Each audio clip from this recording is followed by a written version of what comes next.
Hey guys, Brett Weiss here. Welcome to another video. If you're into retro gaming, you came to the right place. So let's talk about the 5 worst games in my video game collection. Not the worst of all time, but the worst that I own. And believe me, all 5 of them are terrible. Is E.T. among those? No, I have the game, but not even close. Far worse than E.T. the Extraterrestrial. So, terrestrial, E.T. the Extraterrestrial. Tough word to say. Anyway, there are a lot worse games than that, and I've got 5 of them. I went through my collection, replayed some stuff that are dreadful, and I came up with 5 in order, from 5 to 1 of the worst, most awful games in my collection. But very briefly, the sequel to the NES Omnibus Volume 1, which of course is Volume 2, is now on Kickstarter. I will leave a link in the description if you guys want to check that out, if you want to watch the video or just check out sample pages or whatever, and read up more what the book is about. Thank you guys so much. Those of you who have backed it on Kickstarter already, I really appreciate that. All right, without further ado, hit that subscribe button and let's get to it. Number 5 of the worst, most awful games in my collection is Snake. I'm not sure how long to say. There's 3 S's, so maybe Snake. Anyway, this is a legendarily awful game on the 2600. It routinely shows up in lists of worst games for the console, worst games of all time, and with good reason. Now, the manual talks a good game. It talks about the fact that you're a big game hunter on an expedition in the heart of the Amazon's legendary Lost World. Sounds exciting, right? Not so much. It's basically a field of hash marks. These are super blocky graphics, even for the Atari 2600. You fire up, down, right and left at pterodactyls, trachodons, and just other creatures, dinosaurs or whatever. Yeah, that sounds exotic, but you wouldn't know what you were doing unless you read the manual. It's a terrible game. The controls are horribly awkward. And you're trying to shoot this snake that's going around, but most of your shots just go right through it with no particular explanation. It's terrible. Now, the game has elements of Cosmic Arc, because you're shooting up, down, right, and left, of Centipede, because you're firing at a crawling creature, and Solar Fox, with the type of movement in that game. But this one seems unfinished, and it's much worse than those games I mentioned that are quality titles. Snake is just terrible.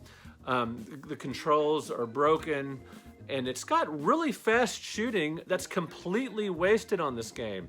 I think if more time, of the 5 titles that are on my list, this one is definitely most playable, which is why it's at number 5.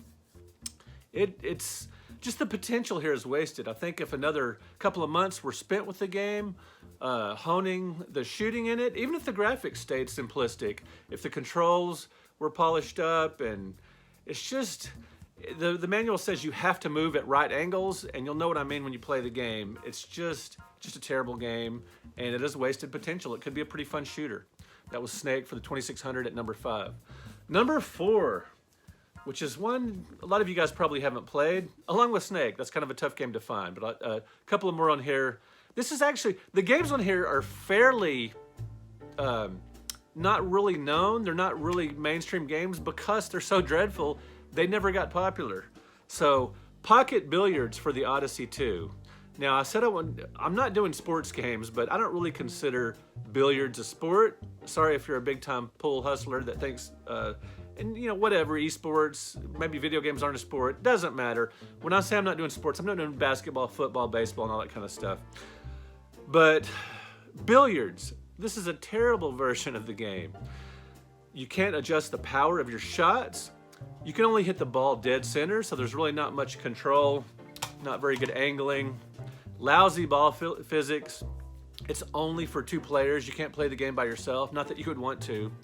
You can't even hit the ball all the way across the table. This is a terrible game. It's awful. It's dreadful. Any other adjectives you can think of? Garbage, which is a noun, but I guess you could, if you're saying something is garbage, that's an adjective.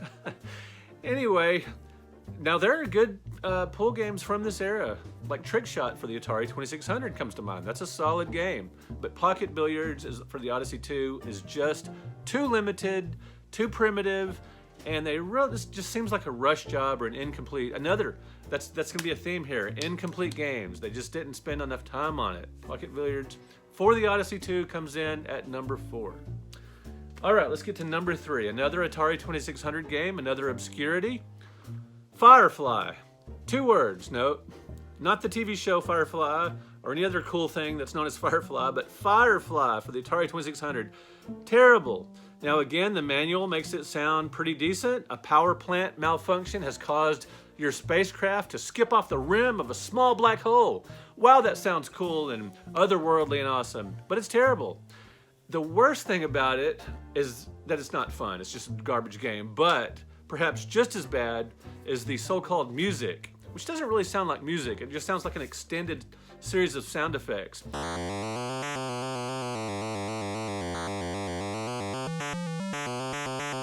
It's this continual sound that practically drills a hole in your head. It's the worst music I've ever heard in a game, and it's just non-stop. And the sound effects are almost non-existent. You can't hear your shots, you can't hear your enemies being shot. Just dreadful. Now, you shoot enemies on the screen and they disappear, and in their place there's treasure. Kind of like, just very loosely similar to Venture, but Venture is a much, much, much better game, especially on the ColecoVision. So you shoot enemies and they disappear and they turn to treasures and you grab them, but you can only fire 1 bullet at a time. It's a dull, repetitious, terrible game with awful controls. That's a big factor with games. If controls are broken, it's a bad game.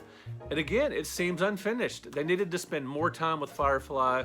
The graphics are, I guess they're okay, but this kind of garbage like Firefly and Snake, this is the kind of thing that helped lead to the great video game crash of 1983. Companies cranking out garbage like this that people were paying $30 for these games a piece. Awful. All right, next up, that was number 3, Firefly. Next up at number 2 is, sorry man, dropped the game. Next up at number 2 is Towmark the Barbarian, again for the ColecoVision. This is also for the Atari 2600, but I don't have that game currently in my collection. I only own the ColecoVision version. I am a ColecoVision completist, and when I have a game, I'm not going to get rid of it just because it's awful. Same with the 2600.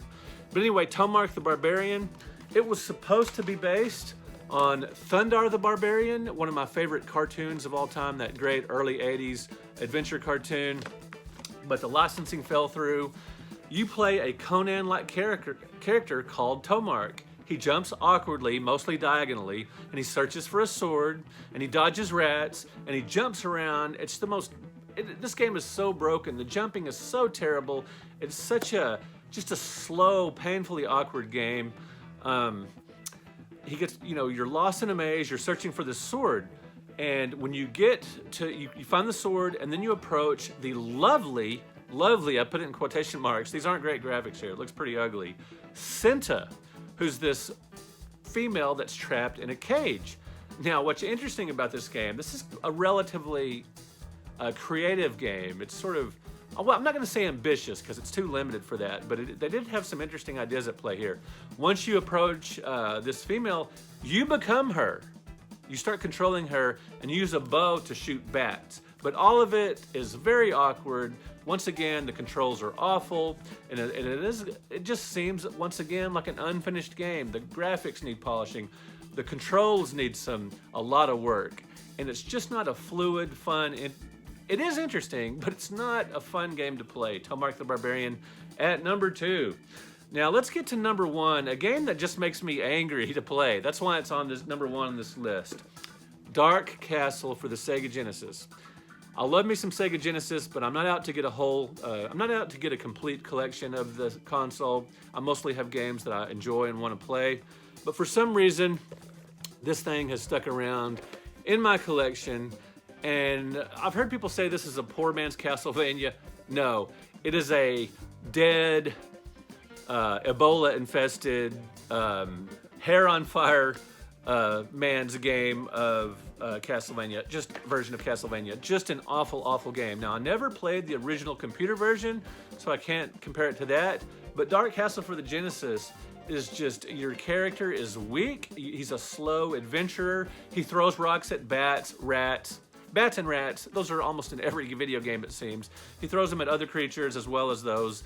and it's just clumsy. There's that word again. He climbs stairs, he jumps over gaps, he swings on ropes, but it's all like you're moving in quicksand, and it is just, of all the games on this list, this is the one that is the most boring, the most annoying, the least enjoyable to play. I mean, I can actually sit down and play Snake a little bit for a couple of minutes and try to get a high score. One thing about Snake, once you get 99 points, it turns over to 0. I mean, come on, but I digress.